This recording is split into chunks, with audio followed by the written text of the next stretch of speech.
aso how you na no oh aso na we say na wonka if you na ka ewo na bibi say wonka na me kai wo ma ka me aso me pacho me pacho o je sima why hey Anita yango awa ati wa come na apo bia tina be bia ado ba da sima ka ko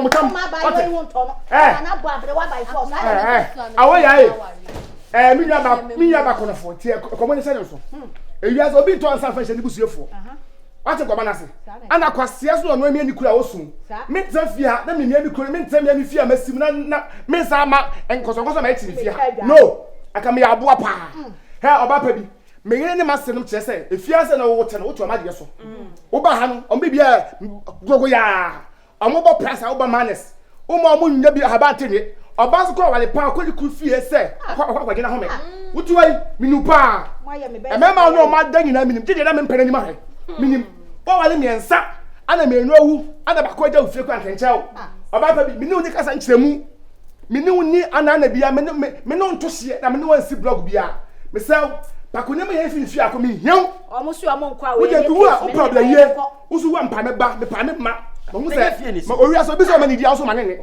Anita wo fie ya hu ntwa ba ifo kwa wia o hia bonsam wo no we ba fie ha no won ne kekeche bibia o wiase minim sana mu mu wan susu mu a minim mitimi sa ama won matafo ni di ni matafo ngo na de sa beda me nchen oba pa bi tin tontan efi na ko fa wadro afa ngoma anasa so hwehwe manim be ka kira wo ba fie ha no da bia wo so no da ye fon wo why odi fo ba ko bia da ye fon na so fa me ho o ba se da ne ko to ka me na nsu o fa me na nantwe pa me abla so amenya hwe wakasa wo da ba na so sa sebe me pam cho obi hu dem ko fa nyama me ba man ka obi so do so ko dem ho obi ba ke dem na ma se ko fi akọ pacho me ka sani pa ho Anita me ka sani pa ho mo pa so be pacho aso sa no anu no papa me ka sa mo o em se ni gade no dia we ne mba ni na we sa da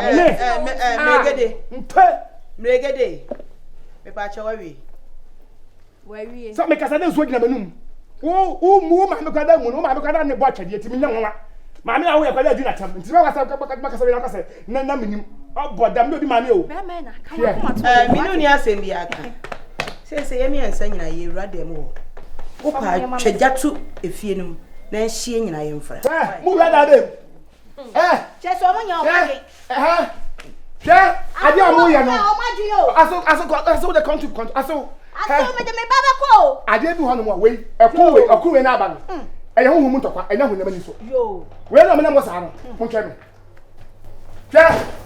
me ni mu dia ya o ukunu fie ye me ye nyina ye ko mo fie ha e bra me meton na wa be da ye nchen ni a chen so hu aso de bia me de me ba na ko bia ma pacho da akwense shali on say we mi nwa ba so atun komo na se ana mpeli fosa sande fosu ni masamka e ko ba ye nipa so be panche be wuto fichira wudi mpem se tie bia jadu fichira ko wuto ye mo a mo tie akra na me pam mo na kwesta bi obi ko beka se da achi obi ka se me kwa wu nti na me pam mo mo ntwe na wodo ebe ba do me srem me pam me ya me pam me hu de me ye me be se be fam so me be se be ma so me se be fam so nti de kura ne ko kwa ne se eni nansa obefifia asama nansa ma obefifia me pa cho fine ko se juma we nya juma e ba me kwa ha be ma so afa ne nyoma wa push no ko afia ya pam pass afia wo de kebi what na abai wa we wo da ho wa na ba ya we se nkasa wa no be yo afam dada we kura wani jo ye to bo asitie mi bi Old Testament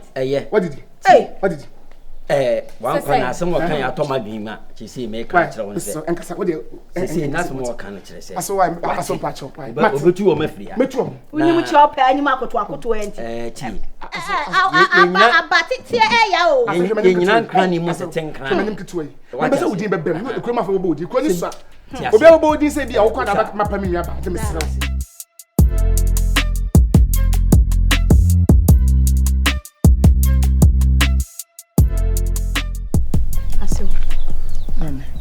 ensem ha ensem tete asew fidue ya yeti mu nyame ani mu kure ni asomdue a yefe na asomdue ebi ni fidue yi mu ene sen se si ade wo nua ba na wo yire panyin ye e kire sen anadwo ya da se bi e fa dwen a de akyi a ye de betu anamo papa no no mde hey bata wo hu de o mo ka bia ya de mo ka mami o avia no so a ya ye betena dua ase so afa adwen ni so a ne ye di twam o ye ni so so mo bom pae na honhomboni abetena fia me so me hwe mu de mani to fom honhomboni na ni mo amu mienu honhomboni bia nka mo ho bio asew so me hwe mu fia asew empire o mo bo ni fidua yi mu etete nipa me de men kase mo pae na so me sra wani die mu ani o mo nkasa empire heba en o mo nkasa papa bia so nka ho sa na e bom pae me sra sa na e bom pae sa ma we kwanya mi wontie enya de o betie pae we se me da se pa so hu ade ya wan fa me mra se pa na ka kire me yo se me fedi we se mu fi pa wale mienu na fia na wo hye na wo hye ba ma hu ntem se ya na me de du tem bia mo pere o ma ko fa hu fi we ba no ni ti de ko mpa bo no ana hu fi no ni ti de ko mpa bo no ko ba bo se wo ma gi so be wie yokum no wase wo ba ye no ha too late na so maka kire wo se efia de ye wa ufie me be wo ba ni wo mo nkasa asuti makaka me chese efia ye wa ufie mo bibia sa wo mpa entem na maka kire me wo ye din na me nim se wo pe me pe de abi unkasa e ti nim se wo pe wo kasa anka na we wo mo ye dom unkasa ye efia wo tie ho na me nim se de ye wo so de me hwese obekasa ompe dia empe kwa me so kwa me mpe kwa me dia kwa me mpe kwa acha o capital not we abrocha koma bom ha Anita abrocha koma kunkum mu Anita who disturb yen Franku kwa ni na mumra o do mba hwemi aso me sew de me bia hwemi me sew empata in the name of Jesus we rebuke every evil spirit in this house. Amen. Every contrary spirit that is against peace in this house, break them away from this house in the name of Jesus. The prosperity and peace in this house, break the spirit. Mo hihye we di gina nyame ani aso omu muade nti wo ka o mbeso so omu muade meso emo fifo ni me yafo na mi bu pa mi bu emo bia ifa ni me yafo mpachew awaya they say wono what create say defender and ultimate you two and uba fia say uba be yeme no uba kuma wieme me two a usi wuntu uso so dia adam dia man unkom ana empire no ba some empire na free boy wo tima na shebe u free ya fasting ebo empire free nkura be besi ne ebo wale empire ebo ko du empire no pa chota makra ni ho awaya u free boy wale empire bo wana baba ba ko etima so nyi se na me catch me fie chi pabo me a me de bi fie mi chi pabo ti sa woni ma momu amobo alo de na wo hwetim sa woni ma amobo alo momu de a na wo hwetim ene na me so magic conference mo ka di se wo ba ifo na yampa awaya efie ko me mpampa bo bi ofie biem ti wa wote me mpampa bo mu de mo munyam bi a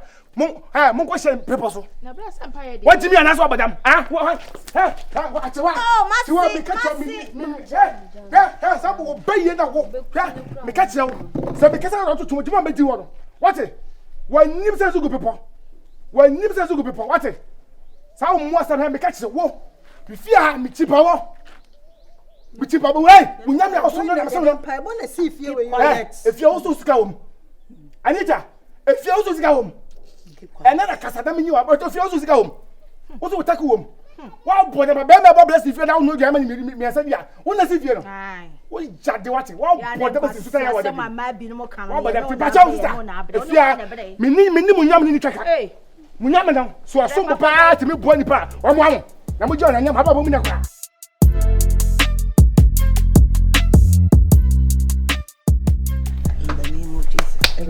and then she says she out Bible can say baby basa na mi no she na ready na wo yentem and then the ready is srewa hode yesrewa hode tumi eni edi ese refia ya bi e che no Yesu Kristo di tumi eni edi ese refia ya bi e che no Yesu Kristo di tumi eni edi ese refia ya bi e che no Yesu Kristo di and che ye bi adam ni amere gede so ready yes Jesus adam ni amere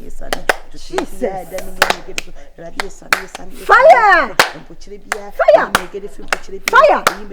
fire fire say ye busunya pam fire mami pam fire papa say ye ntem pam ready fire. Holy Ghost fire. Edian. Fire. Holy Ghost fire. Edian wuchire. Fire. Holy Ghost. Holy Ghost. Fire. Holy Ghost. Holy Ghost. Holy Ghost. Wakwana. Holy Ghost. Wakwana. Holy Ghost. Wakwana. Holy Ghost. Holy Ghost fire. Holy Ghost. Holy Ghost fire. Holy Ghost fire. Holy Ghost fire.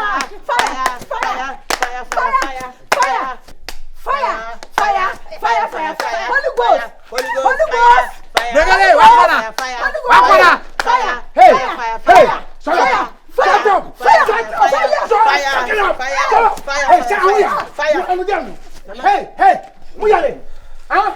what is what's moko project? In the name of Jesus. In the name of Jesus. Holy Ghost. Fire. Holy Ghost Fire. Who will feed this out? What? Yamani to pay. Pay. Go train the one.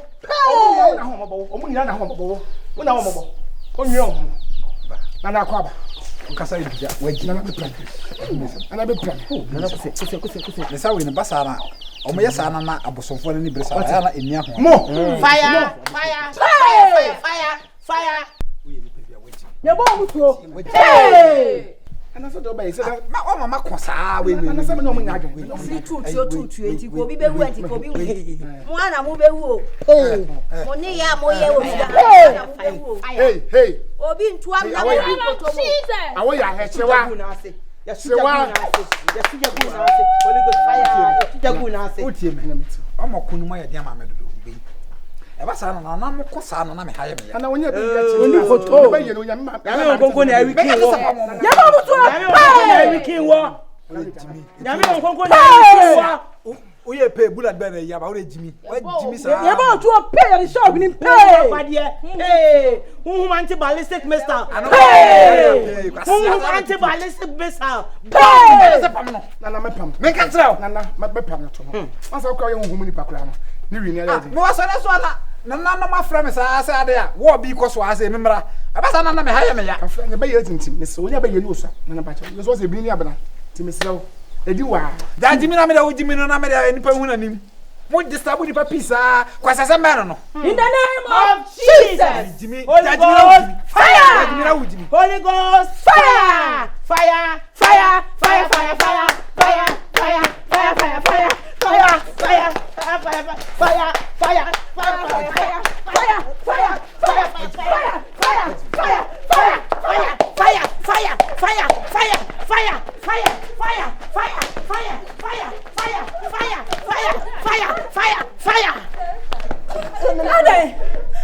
Wajane ko.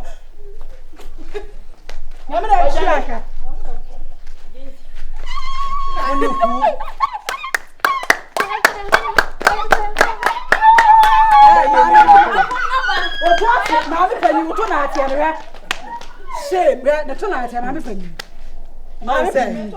Bible casting Bible team. Yes. On say, oba want me. What's me anyina? Me to no ba bi atie no be chire me. Kutukutu. Eye. Mo kon for point me. Mo kwa fo ati me nyana mo. Mo kon for point me nyana mo.